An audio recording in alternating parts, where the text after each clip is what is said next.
So we're going to start a new unit today, and it's going to be another reader's workshop. Our topic this time, yes, Keegan is here, is called What Lies Beneath. So I'm going to pass out your packet for you.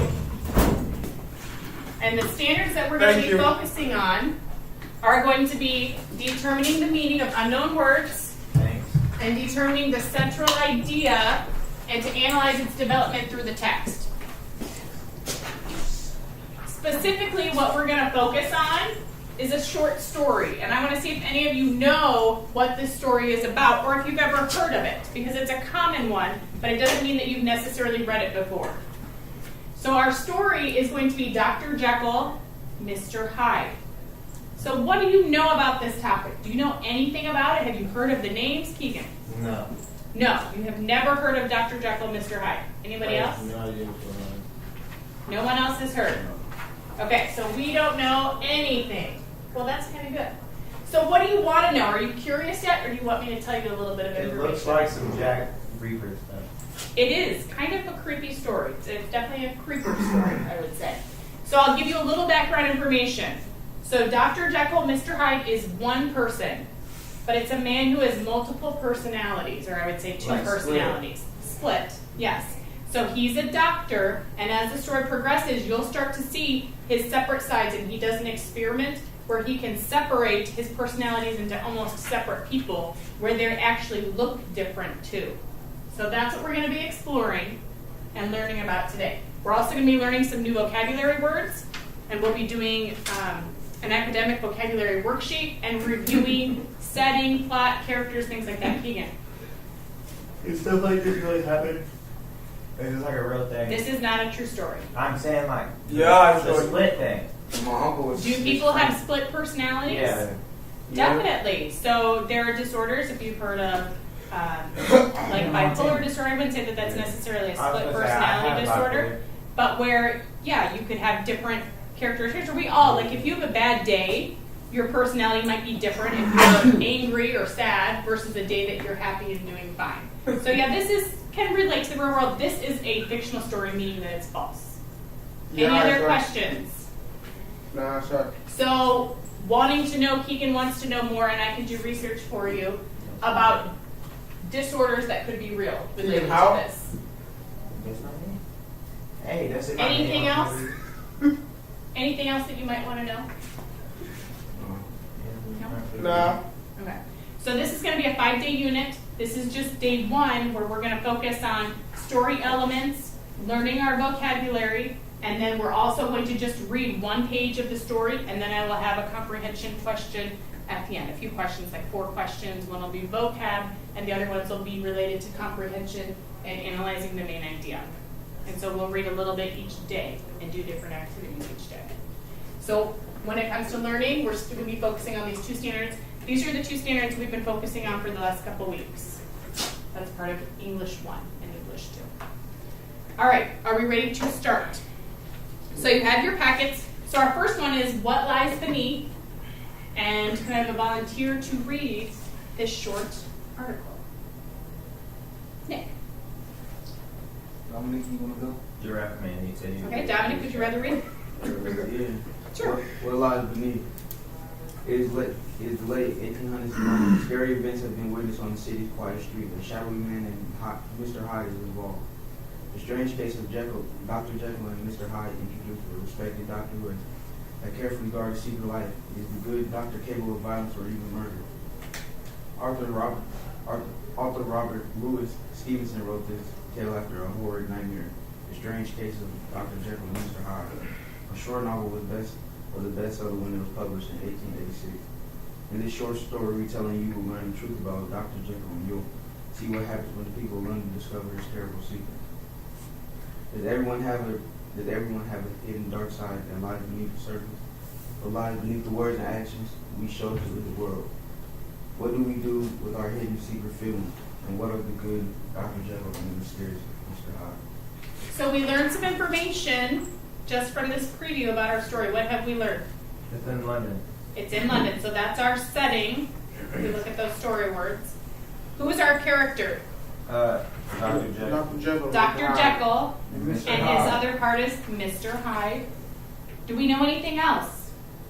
No, sorry. We learned who the author was. Who was the author? Robert Louis. Arthur Robert Louis Stevenson. And this story was based on what? Is it a true story? No, it's A fiction. nightmare. Yeah, based on Good. a nightmare. Nick and Dominic, you're right. It was based on, did you say that, Anthony? Yeah. Okay, so Anthony. So yeah, it was based on a nightmare he had, and then he developed the story, and it became very famous. There's movies. This is a shortened version of it. This is not the actual full book version, but it's a shortened version of the same story. All right, let's flip to the next page. So before we read, we're going to talk about some new vocabulary words. So if you look at your sheet on the left-hand side, it has all of the words going down. So it looks like today we have 5 words. And what they want you to do is to rate the word. These are our target words. So at the very bottom of your paper, it says rating scale, and you have a 1 through 4. So number 1 says, I don't know the word yet. 2 is, I've seen it or heard it. 3 is, I think I know the word. And 4 is, I know it and I use it. So this is to see what you know. This is to let me know what you know or don't know, and then also for yourself so you can keep track of what you're learning throughout this unit. So I'm going to read through each of the words. As I read it, if you don't know what the meaning is or you've never heard it, you're going to rate it. So the first word is contend. So you're going to rate it a 1, 2, 3, or 4. 4 is you know it and you use it. 1 is I don't know the word at all. So if you've never heard of it, be honest. You're not graded on this part. This is just a pre-assessment for me to know. You need a pencil. The second word is character. The third word is awe. Prior. And render. So did anybody already know all 5 of those words? How about 4 of them? Anybody know 4 of them? 3? Keegan? Yeah. How about 2? And 1. So we're pretty spread out on what we know. Good. So that means we're going to be learning some new things. Here's what we are going to do. I pulled up, I'm going to go ahead and erase the word. I pulled up dictionary.com, so we each don't have to have our own dictionaries. And we are going to type in the words, and then read the definition, and then on your sheet, we need to fill in what we think is appropriate. So you each have your sheets in front of you. Does anyone want to volunteer to type in a word? Me. All right. So our first word, I'll leave this sheet right here for you, is contend. So you're just going to type in right here. And then we'll go through the definition together and we'll fill out our sheet. Does anyone have questions? Yep, right there. And then contend. So we want to be looking for contend as a verb, like they identify it. So it'll give you different. So there it is at the top. So Anthony, can you read the first 3 to us? Contend, to struggle in opposition, to strive in rivalry, compete, to strive in debate, dispute earnestly, to accept or maintain earnestly. Thank you. So when we look at our sheet where it says meaning, we have to figure out what makes sense there. Let's do this as a group. So based on what the definition of contend is, it says to blank or blank someone or something. What do you think would fit there to kind of match? We have to struggle in opposition. Do you think we should put that in the first spot? I think that would make sense. So if you wrote to struggle in opposition, so you can just copy this first sentence here. To struggle in opposition for, you think compete with? Yep, on the first line. So to struggle in opposition or, we'll use this, compete. Compete with. Or compete someone. Yep, or to compete with someone or something. So I'll come around and make sure. Now, you're wait. so cool. Down I over here. So I can put word compete. Yep, to struggle in opposition or to compete with someone. Yep, you're just writing the first three words. So I'll to struggle. I'll type all of them. To struggle in opposition, that's fine. Would you like to pull up the next one? To struggle in opposition or compete with someone or something. So before you type in that next one, yes, before you type in that next one, What's outside? okay. Anthony, actually, I'm going to have you take your seat because we are going to do an example of it. So would you sit down and I'll go ahead and take over? Thank Y'all you. going crazy. Thank you. Get out of Alright, here. Okay. So now we have your example section. It says finish the target word examples below. I'll give you an example, but I want you to create something that makes sense to you so that you can remember this word. So, who would like to read number 1 next to contend? The best way to contend with a friend's anger is to Is to get angry what? too. That doesn't make sense, does Play it? basketball. To contend with a friend's anger or to Play basketball. deal with it or to To try to struggle calm if them down. you're competing. Yeah, the opposite. Good. So to calm them down or to be kind and calm. Very good. Then the next one says, I contended with my best friend for first prize in what's something that you could contend or compete race. with someone? In a race, in a swimming match, I'm coming golf. in golf. Very good. Easy. I think it's better. No, I'm going to go ahead and do that. I just want you to stand your seat. What? Thank you. You just told me to do it. I know, it's all right. Thank you. Okay, so we're moving on to our next word, which is character. Who would like to read our definition? We're looking under noun, so the very top. Let me erase what I have up here. One such feature. I can put one such feature or trait. So the aggregate of features and traits that form individual nature of some person or thing. So this one's a little bit easier. We're familiar with this word. It looks like most of you had recognized this word, which makes sense. This is a word we use a lot in reading. So what you could add, it says a person of a particular type. You could also add the features and traits of a person to that box. So add the features and traits. Yep, so add the features and traits. There's no line. Right here. Features and traits that form, you can say, the person, if you would like to shorten it. I just put one such feature or trait.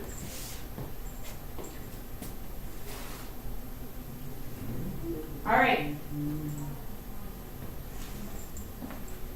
Then it says, tough characters like Joey can usually Fight. blank. What would make sense? If you're a tough character, Fight. usually fight? What about maybe deal with mean peers or something like that? That would make a little more sense, don't you think? For your sentence, tough characters like Joey can usually defend themselves because you're tough. That's his Fight. character trait. Whichever stands out to you. And then the second one, he was a silly character who liked to Tell jokes. tell jokes, draw attention to himself, act like the class clown. Any of those are good examples. While you're finishing writing that, I'm going to go ahead and move on to our next word. This is all we're doing. We have 3 more of these, and then we are going to move on to our story. So your next word is awe. So if you are in awe, it's an overwhelming feeling of reverence, admiration, fear. Okay, something extremely powerful. A mixed feeling. A mixed feeling of, fear.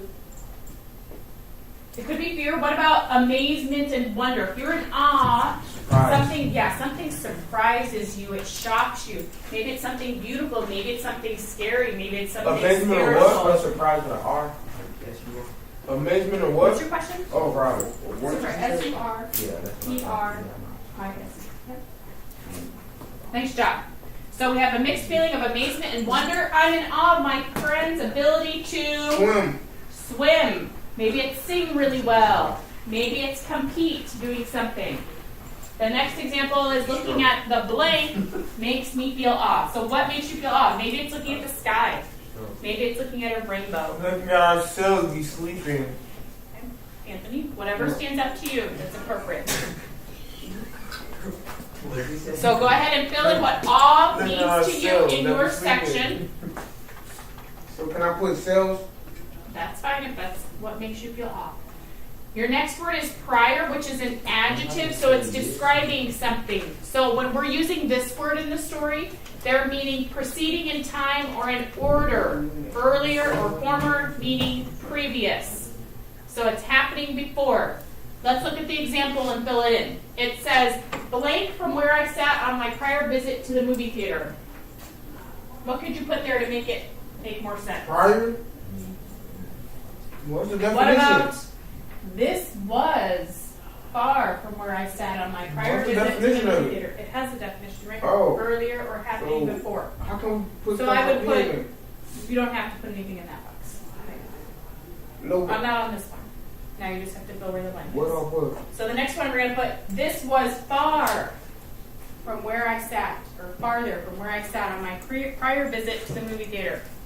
And then the next example that you're to do together is on our prior trip to the zoo, we Saw saw penguins. what? Penguins. What'd you see, Keegan?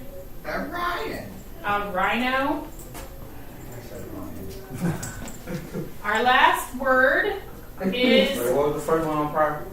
prior is this was farther or far from where I sat. And our last word is render. Who can read the definition of render? We're looking at the verb. So the top one. Whoops. Right here. Who'd like to read it? If you drop that camera, you will render. Keegan, would you read it for us? I just read it. Keegan? I just read it. No, we're reading this one right here. Oh, so Huh? to I can't cause, see. to become, or make, to render someone helpless.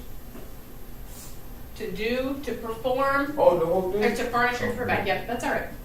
So, to render is to cause something to be in a certain helpless or broken state. So that's where we're writing for our definition, Keegan and Dominic. Dominant. Certain broken state. So, to cause something to be in a certain helpless or broken state. And then they've already provided an example for you. It says, if you drop that camera, you will render it useless. Please flip to the next page in your packet. Yes.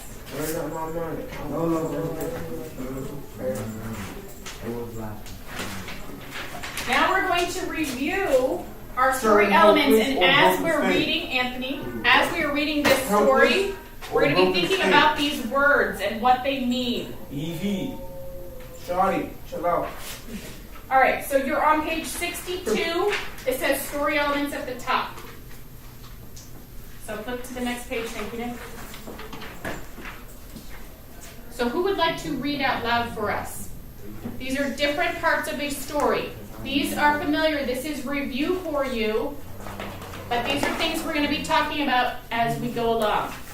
So the very top, it says, since we're focusing on a short story, it says a short story adaptation, like The Strange Case of Dr. Jekyll and Mr. Hyde, is a brief piece of fiction based on a longer work, such as a novel.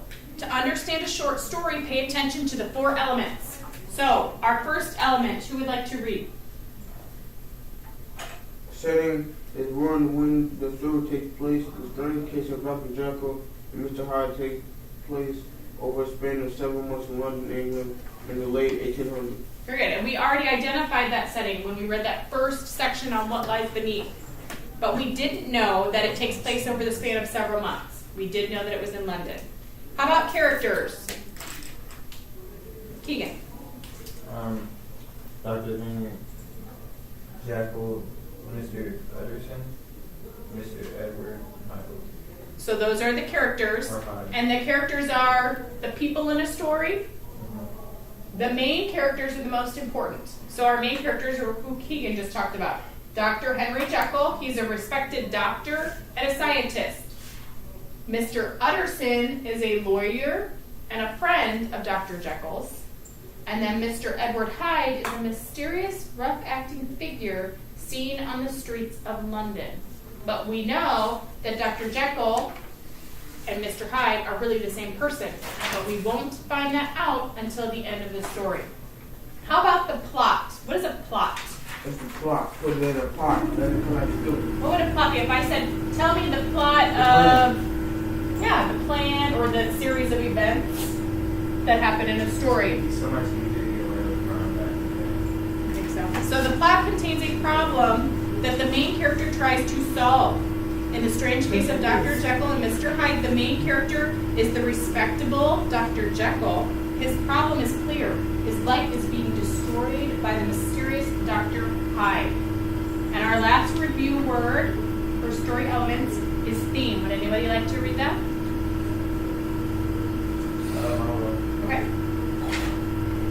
Theme is an important message about why the author wants readers to understand a story can have more than one theme. In his story, one theme is that everyone is capable of being both good and bad. Do you agree with that statement? Yes. That's a main theme of this story, and that's one of our main focuses is identifying the theme or central idea, is that everyone has good and bad. Do we all make good and poor choices or good and bad choices? Yeah. Do we all have good and bad moods? Mm-hmm. Yeah. So while this is a story, and it's an extreme story, we all face on a daily basis, maybe we're not feeling very well. Maybe we're feeling kind of crappy for the day. Or maybe we're feeling great. So those are things we're going to be thinking about. Flip to page 64. We are going to start just page 1 of our story, and then we're going to answer just a few questions, and then we will be done with our lesson for today. All right. So, would you like me to read, or does anyone want to volunteer to read out loud? You got it. Start. All right. So Enfield couldn't believe his eyes. As he walked down a quiet block in London, he saw a girl 8 or 10 years old come running around the corner straight into the path of a man. Maybe she bumped the fellow. Enfield couldn't be certain from where he stood across the street, yet there was no mistaking what happened next. Transformed by rage, the man knocked the girl to the ground viciously. He trampled her, delivering a series of swift kicks and stomps. Then he calmly continued walking as the terrified child lay crumpled and moaning on the sidewalk. Enfield was shocked. He ran after the perpetrator and grabbed him from behind. The man didn't struggle, but when he turned, showing his face, Enfield pulled back in horror. I can't describe it, Enfield told his friend Utterson later. He had no unusual features, yet somehow that face embodied evil at its very purest. I so dreaded to touch him that I almost let him go. So there's a word in this story, and it's another vocab word, and it's perpetrator. If you look at the bottom of the page, it gives the definition. What is the definition of a Person who does perpetrator? something wrong or illegal. So was this person, we don't know his name yet, would you consider him to be doing something wrong? What he did to that girl? Stumped him. Beautiful. Is that a strange behavior? That's not something you would normally do. What are you thinking so far? How do you think that Enfield feels Shocked. about what he sees? He's Shocked. shocked? He's in awe. Especially if someone's innocent and didn't do something to you, to just hurt a child, especially a child. Not that you want to see anyone get hurt. Especially a girl. He chose him. Especially a girl. Very good. So that is our page 1. Here's what we're going to do. We're about out of time. You're going to work on the left-hand side, the few questions, the comprehension questions, and the vocab on your own. And then when you're done, raise your hand and I will come take a look at that. And then tomorrow we'll continue. I will help you if you need help. And then tomorrow we'll continue with reading another section of our story and learning more vocabulary words. Does anyone have any questions? Yeah. What's your question? Okay, yep, I will be with you in just 1 minute. Leave it on.